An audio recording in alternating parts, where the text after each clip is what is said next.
من هو من أهل البدع من العلماء الذين وقعوا في البدع الكبيرة.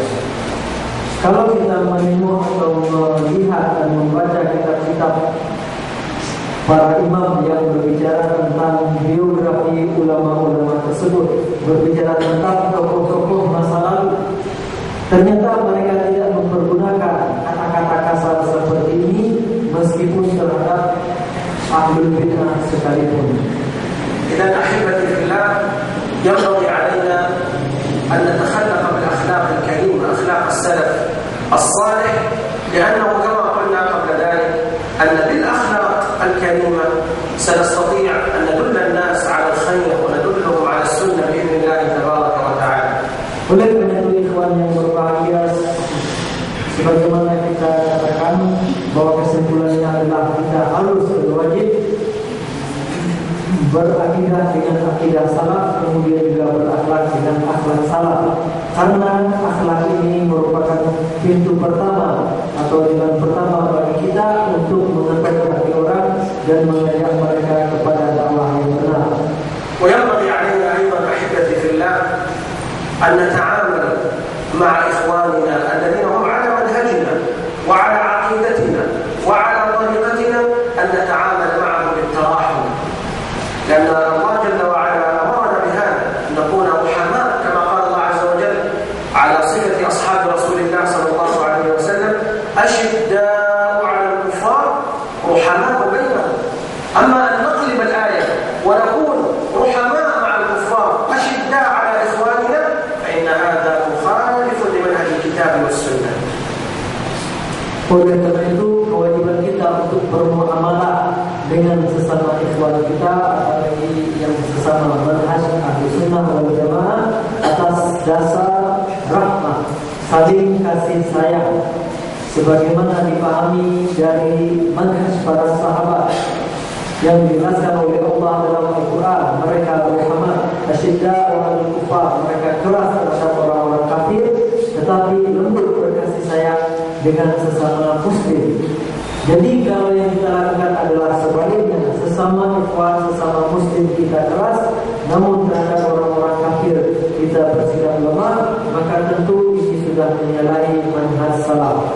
أما ما نراه الآن في كثير من المناطق أن أهل السنة أنفسهم أصبحوا يتعادون ويتقاتلون ويتخاصمون بسبب مسائل عندما تنظر إليها تجدها ليست من أصول الدين وإنما هي من المسائل الفرعية الخلافية. Sementara kita lihat tidak sedikit di daerah-daerah di mana sesama ahli sunnah wal jamaah saling gontok-gontokan, begitu terjadi perbedaan pendapat, dan ternyata ketika dilihat lebih dalam, hal-hal yang diperselisihkan itu bukan masalah usuluddin, bukan masalah yang pokok dalam agama ini, tetapi adalah masalah-masalah fikih yang bersifat khilafiyah. بل إننا رأينا والعياذ بالله من يأتي ويقسم الدائرة أو المنطقة فيقول أنتم لا تدعون في منطقتنا ولا تأتون إلى منطقتنا للدعوة، وكأنه يعني أصبح هذا الأمر والعياذ بالله تقسيمات، يقسمون المناطق. فإذا جاء رجل يدعو إلى الله في تلك المنطقة قالوا له لماذا تدعو في منطقتنا؟ Bahkan ada juga yang mencoba-coba wilayah, tidak sudi ada dai lain yang berdakwah di daerah tertentu. Mereka mengatakan di daerah dakwah kami jangan diganggu, untuk punya daerah dakwah sendiri. طالما هذا الرجل يدعو إلى الكتاب والسنة مثلك فينبغي لك أن تفرح عندما تجد أن الدعاة يكثرون إلى كتاب الله وسنة رسول الله، لا أن تحارب هذا الرجل لأنه ليس من جماعتك أو ليس من فرقتك. Seharusnya selama orang itu berdakwah kepada Al-Quran dan Sunnah, seharusnya setiap kita gembira, meskipun orang itu tidak berasal dari jamaah kita, tidak berasal dari organisasi kita dan segala macamnya. Yang penting selagi itu adalah ikhwan kita berdakwah berdasarkan Alkitab dan Sunnah, maka seharusnya kita bergembira karena semakin banyak orang yang berdakwah kepada Alkitab dan Sunnah Nabi Muhammad SAW. إن الذي يفعل مثل هذا يذكرنا برجال العصابات، عصابات المافيا فتجدهم يقسمون المناطق ولا يسمحون برجل يأتي إلى منطقتهم ويقودونه منها، وهؤلاء يشبه حالهم مثل هؤلاء العصابات. Kalau sikap seperti ini dipertahankan, maka kita nanti jadinya tampaknya seperti gangster, seperti mafia punya wilayah-wilayah sendiri. Tentu tidak seperti itu halnya umat Islam. أما المسلم فإنه ينظر إلى هذا الداعية، هل هو يدعو إلى الكتاب والسنة على منهج السلف وفهم السلف أو لا؟ فإن كان يدعو إلى الكتاب والسنة على فهم السلف فإنه يضع يده في يده ويتعاون معه ويتآزر معه حتى تكون الدعوة قوية. Tetapi kita sebagai muslim yang harus kita perhatikan adalah apakah dakwahnya itu adalah dakwah kitab sunnah, dakwah manhaj salaf atau tidak. Jika memang itu yang mereka bawa, kitab sunnah yang sesuai dengan manhaj salaf, maka seharusnya kita bekerja sama, kita saling rambut dan saling berjabat tangan dan bekerja sama.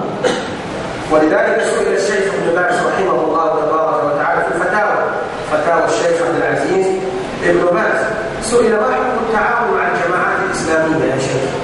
فقال الشيخ قال الله جل وعلا وتعاونوا على البر والتقوى، فنتعاون معهم على البر والتقوى وننصحهم فيما وقعوا فيه من أخطاء.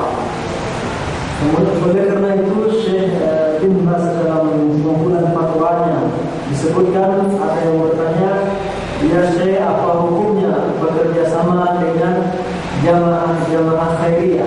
Maka beliau mengatakan, ta'awanu 'alal birri wat taqwa. Allah memerintahkan kita untuk tolong menolong dalam kebaikan dan ketakwaan. Jika mereka melakukan kesalahan, maka beri nasihatlah kepada kebenaran. ولذلك الشيخ عبد العزيز بن باز رحمه الله تبارك وتعالى كان بيته مفتوحا لجميع الجماعات، فكلما جاءت اليه جماعه لزيارته نصحهم وذكرهم بالله وحثهم على ما عندهم من خطأ ان يتركوه وان يتمسكوا بالكتاب والسنه. Oleh karena itu rumah beliau selalu terbuka untuk siapa saja, untuk kelompok mana saja, untuk jamaah mana saja. Beliau selalu menerima, dan jika memang kelompok-kelompok tersebut, jemaah-jemaah tersebut punya catatan tersendiri, beliau beri nasihat, beliau beri masukan-masukan, ini yang harus diperbaiki, ini yang harus mereka lakukan. هكذا المسلم أحبتي في الله يتواصى بالحق ويتواصى بالصبر مع جميع إخوانه وينصح الجميع ويذكر الجميع بالله ويحثهم على التمسك بكتاب الله وسنة رسوله صلى الله عليه وسلم.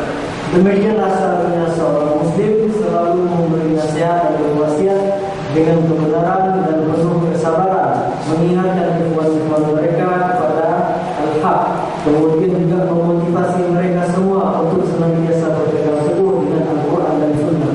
ويكره البدع وأهلها ويتمنى أن تزول من جميع بلاد المسلمين، ولكن كما قلنا إزالتها من بلاد المسلمين يحتاج إلى الصبر والدعوة بالتي هي أحسن وبالأخلاق الكريمة. Kemudian tentunya kita juga membenci bid'ah dan para pelakunya, dan tetap bercita-cita bahwa semua bid'ah dan khurafat tersebut hanya hilang dari negeri kaum muslimin. Namun perlu kita catat bahwa itu semua tentu perlu kesabaran, perlu proses. Menuntut kita harus sabar dan berdakwah dengan penuh hikmah dan dengan cara yang baik. نسأل الله عز وجل أن يوفقنا لما يحبه ويرضاه، وبمشيئة الله الدرس القادم سنعود إلى كتاب شرح السنة للإمام البربهاري ونستمر في هذا الكتاب المبارك. Akhirnya kita berdoa kepada Allah Subhanahu wa taala, semoga Allah memberi taufik kepada kita untuk mendapatkan hal-hal yang dinilai dan dicintai oleh Allah Subhanahu wa taala. Dan insyaallah pada pertemuan selanjutnya kita akan kembali kepada kitab Syarah Sunnah Imam Al-Barbahari. Wassallallahu wasallam wa baraka ala nabiyyina Muhammad wa ala alihi wa sahbihi ajma'in. Salawat dan salam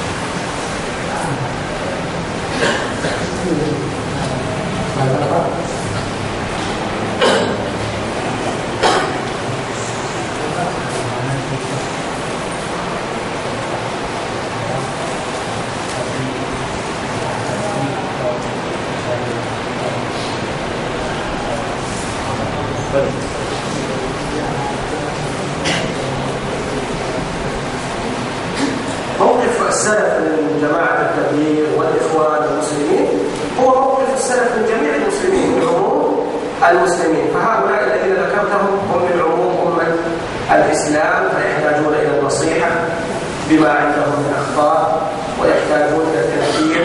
فالمسلم إذا قابلهم فإنه يبذل لهم النصيحة كما قال النبي صلى الله عليه وسلم: الدين النصيحة. قلنا: لمن يا رسول الله؟ قال: لله ولكتابه ولأئمة المسلمين وعامتهم. فإذا وجدت رجلا من هؤلاء انظر ما هو الخطأ الموجود في هؤلاء الناس: عدم الاهتمام بالعقيدة، عدم الاهتمام بالعلم، فتوصيهم بالاهتمام بالعقيدة وتوصيهم بالاهتمام بالعلم الشرعي. وكذلك مثلا الإخوان المسلمون مثلا تجمع لهم الأخطاء وتنصحهم بترك هذه الأخطاء بالتي هي أحسن وبالموعظة الحسنة. Jadi sikap kita pada tadi bagaimana sikap salaf yang seharusnya, bagaimana sikap yang seharusnya seperti yang dilakukan oleh salaf terhadap jemaah-jemaah seperti misalnya ada jemaah Nabi, seperti kemudian juga jemaah Ikhwan. Maka sikap kita sama dengan sikap bagaimana kita bersikap terhadap umumnya kaum muslimin, yaitu mereka adalah ikhwan kita, saudara kita, kewajiban kita adalah saling menasihati, aktif nasihat. Jika memang mereka memiliki kesalahan-kesalahan, kita nasihati, kita berikan masukan-masukan apa yang harus mereka perbaiki. Misalnya ada kurang perhatian terhadap masalah akidah, kita sebutkan ini harus diperhatikan, akidahnya seharusnya dibayari dan segala macam. Kemudian jika mereka melalaikan masalah ilmu, ini juga kita ingatkan seharusnya ilmu itu diperhatikan dan segala macam. Tetapi tentunya itu semua harus dilakukan dengan cara yang terbaik. Kemudian pemberian kebijakan dengan bijaksana sesuai dengan tempat dan kondisi. Artinya kita sampaikan apa yang harusnya kita sampaikan dengan cara yang seharusnya pula dan pada waktu yang seharusnya pula, sehingga bisa mengenal.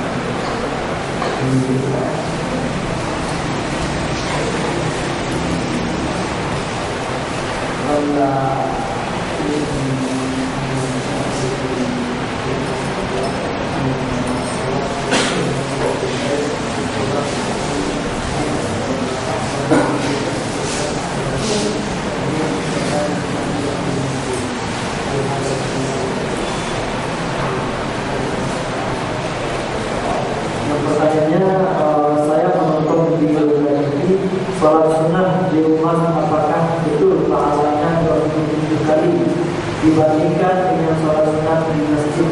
Apakah hadisnya sahih atau bagaimana? Tolong jelaskan. وأولا لا شك أن صلاة السنة في البيت أجرها أعظم كما قال النبي صلى الله عليه وسلم: أفضل الصلاة صلاة الرجل في بيته إلا المكتوبة. أما هذا الحديث بهذا الفضل الله أعلم. الله أعلم.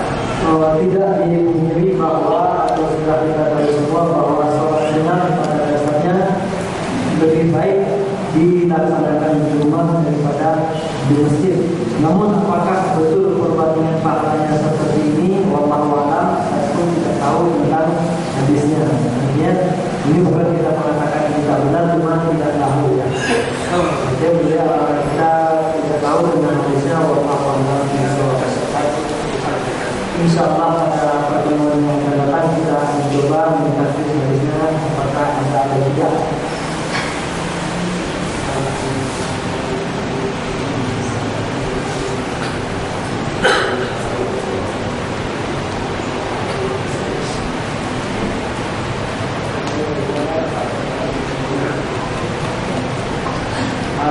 Pertanyaannya, saya baru mengenal manhaj salaf kurang lebih baru 1 bulan. Bolehkah saya yang menggulung celana saja atau bagaimana? Harap dijelaskan. أولا نقول الحمد لله الذي هداك لمنهج السلف الذي هو خير منهج، والحمد لله الذي هدانا لهذا وما كنا لنهتدي لولا أن هدانا الله. Sama sekali tidak menunjukkan segala puji bagi Allah Subhanahu wa taala yang telah mendidik dan kita semua kepada manhaj salaf, dan insyaallah inilah manhaj yang terbaik dalam beragama. Dan tentunya kita tidak akan mendapatkan hidayah dan petunjuk apa-apa andai kata Allah tidak memberikan hidayah tersebut kepada kita. Oleh karena itu apapun ceritanya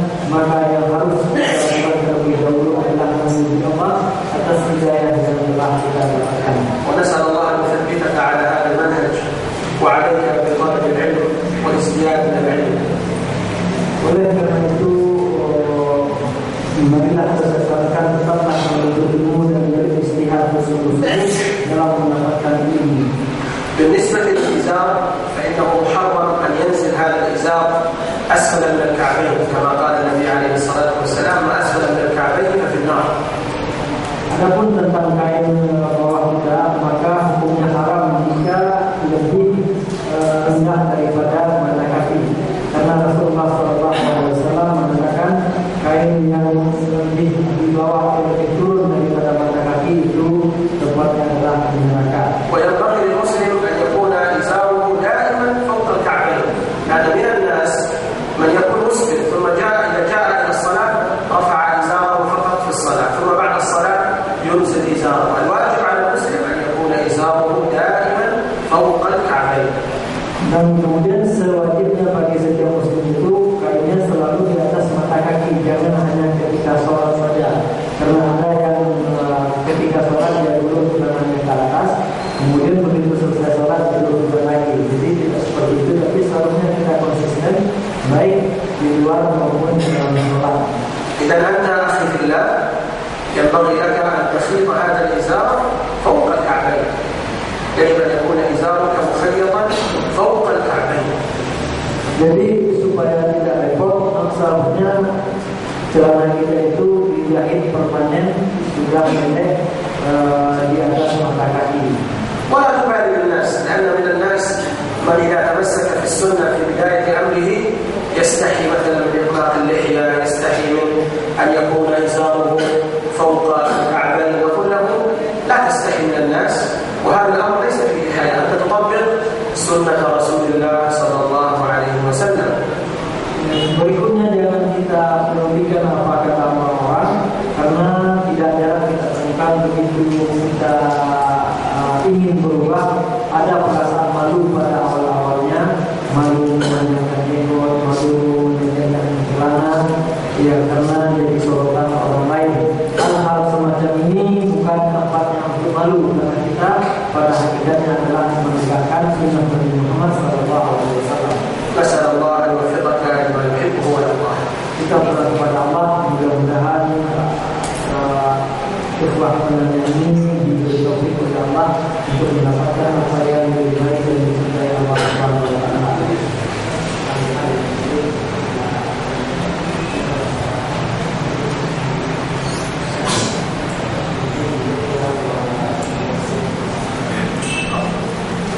Apakah wajib orang yang berakhlak salah juga harus memanjangkan jenggot dan memakai celana bintang?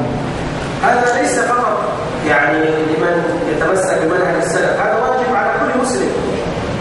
يعني تربية اللحية ورفع الإزار هذا واجب على كل مسلم، ليس هذا زي خاص أو شكل خاص بالسلفيين، لا، هذا ينبغي أن يكون هيئة كل مسلم على هذا الشكل وعلى هذه الهيئة. Jadi yang harus kita ketahui bahwa memanjangkan jenggot dan merawat jenggot kemudian menjadikan kain itu bukan ciri khas manhaj salaf saja, tapi harusnya ciri khas umat Islam. Itu adalah kewajiban yang telah ditetapkan oleh Rasulullah untuk umatnya, bukan khusus bagi manhaj atau manhaj tertentu, tidak, tetapi seluruh umat Islam harusnya melaksanakan ini. Nah, ini adalah ciri khas umat Islam. الصحابة رضوان الله عليهم كان عددهم أكثر من 120,000. Jumlah sahabat-sahabat ketika berpemikiran lebih dari 120.000 orang.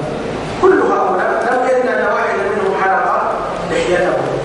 Tidak ada satu dalil pun yang menyebutkan salah seorang di antara mereka ada yang menyukur jenggotnya. والنبي صلى الله عليه وسلم له لحية عظيمة. Rasulullah juga memiliki jenggot yang tebal. وكان أبو هريرة رضي الله عنه يقول عندما رأى النبي عندما يقرأ ولحيته تتحرك: ماذا تقول يا رسول الله عندما تكبر وقبل أن تقرأ الفاتحة؟ ماذا تقول؟ كيف عرف؟ عرف لأنه يرى لحيته تتحرك فعرف أنه يقول شيئا، فقال: إني أقول اللهم باعد بيني وبين خطاياي كما باعدت بين المشرق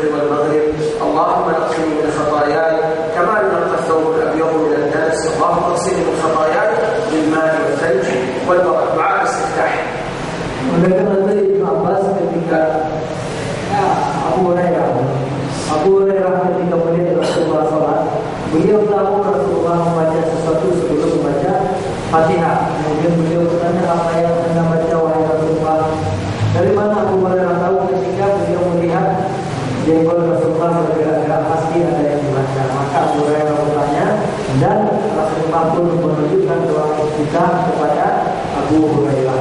إذن أحبتي في الله هذا لا يعني أن الذي يحلق لحيته ويسبل إزاره وهو على عقيدة أهل السنة أنه ليس سلفي. لا. Jadi karena itu jangan kita misalnya jika menemukan seseorang yang mencukur jenggotnya kemudian dia musbir kemudian otomatis kita katakan dia bukan salafi. Tidak seperti itu. هذه معصية لا تخرجه من دائرة أهل السنة والجماعة.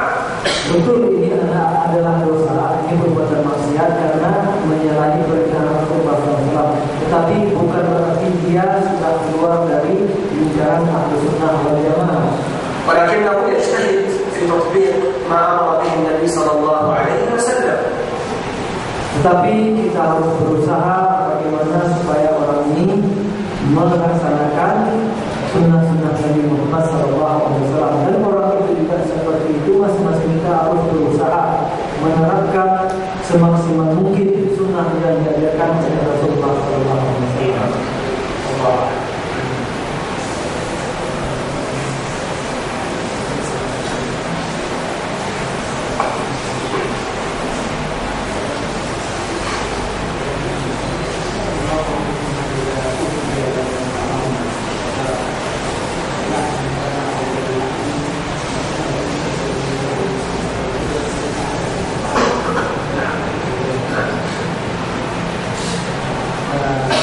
Bagaimana sikap kita jika diberi makanan berupa daging atau daging dan minuman oleh orang non-muslim?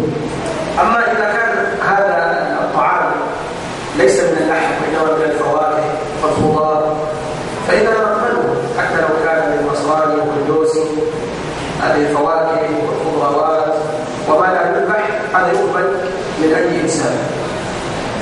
Jadi kalau makanan yang berupa selain hewan sepihak yang bukan disembelih, maka dari siapa saja boleh kita terima. Yang apakah itu orang Muslim atau orang Nasrani, orang Hindu, dan itu boleh dimakan, boleh diterima. أما إذا كان لحم فإنه لا يقبل إلا من أهل الكتاب. Adapun daging dan daging hewan sembelihan itu tidak diterima kecuali dari ahli kitab. لماذا؟ لأن الله جل وعلا أباح لنا أن نأكل من ذبائحهم في سورة المائدة فقال عز وجل وطعام الذين أوتوا الكتاب حل لكم وطعامكم حل لهم. Karena Allah Subhanahu wa Ta'ala telah menghalalkan makanan atau sembelihan orang ahli kitab untuk kita. Dalam surat Al-Maidah ayat 5, makanan mereka halal untuk kamu dan makanan pun halal untuk mereka. والنبي صلى الله عليه وسلم أهدت إليه اليهودية شاة مسمومة فأكل منها النبي صلى الله عليه وسلم. Karena Rasulullah SAW juga pernah menerima hadiah berupa syah atau kambing yang disembelih dari seorang wanita Yahudi. Tetapi kambing itu Rasulullah kemudian memakan kambing tersebut. Bahwa Rasulullah memakan ini menunjukkan boleh menerima dan memakan sembelihan mereka. هذا يدل على أن ذبائح أهل الكتاب حلال ويجوز أن نأكل منها. Ini menunjukkan kita boleh memakan sembelihan ahli kitab.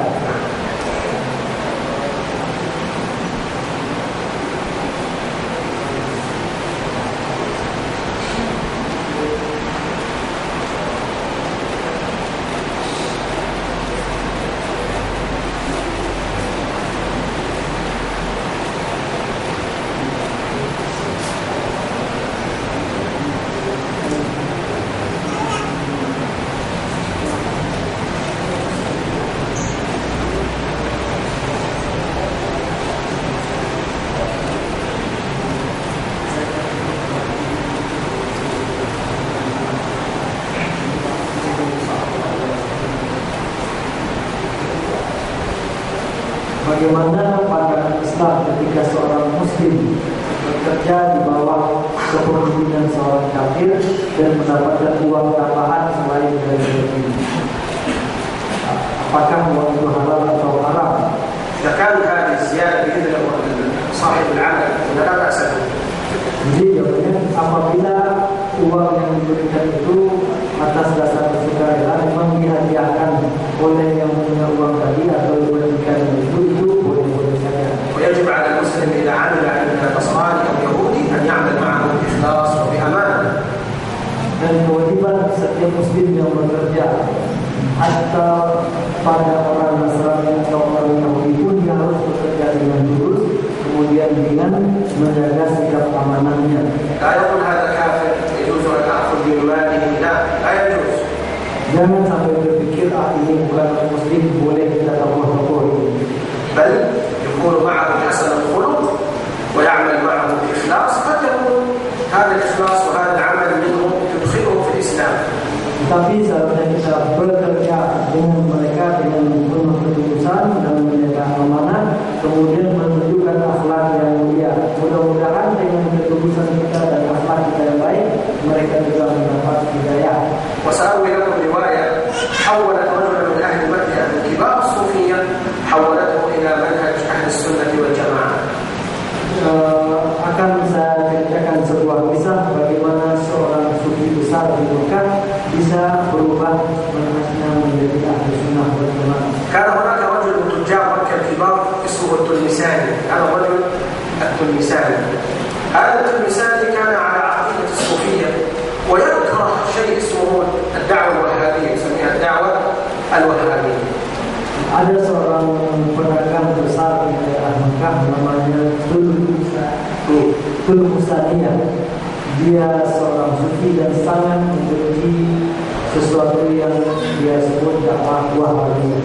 وكان يأتي رجل من أهل نجد ويتاجر مع هذا الرجل في التجارة ويشتري منه القماش ويأخذ القماش ويعطيه نصف القيمة ونصف القيمة في الحج. Kemudian dia memiliki hubungan dagang dengan seorang laki-laki atau seorang pedagang dari daerah Najd. Kemudian membeli pakaian dari orang ini dan dibayarnya separuh di awal, kemudian nanti pada musim haji dilunasi. وكان لا يتأخر عن دفع الباقي من المال في موعده وفي وقته يعطيه المال. Kemudian orang Najd ini tidak pernah terlambat sekalipun membayar angsuran atau melunasi sisa pembayaran pakaian yang dibeli itu. وفي يوم من الأيام قال هذا الرجل المثال اسمه في هذا الرجل نجدي، قال له والله ما شاء الله تعاملت مع ناس كثير ولكن لم أجد مثلك في الأمانة وفي الصدق. Kemudian pada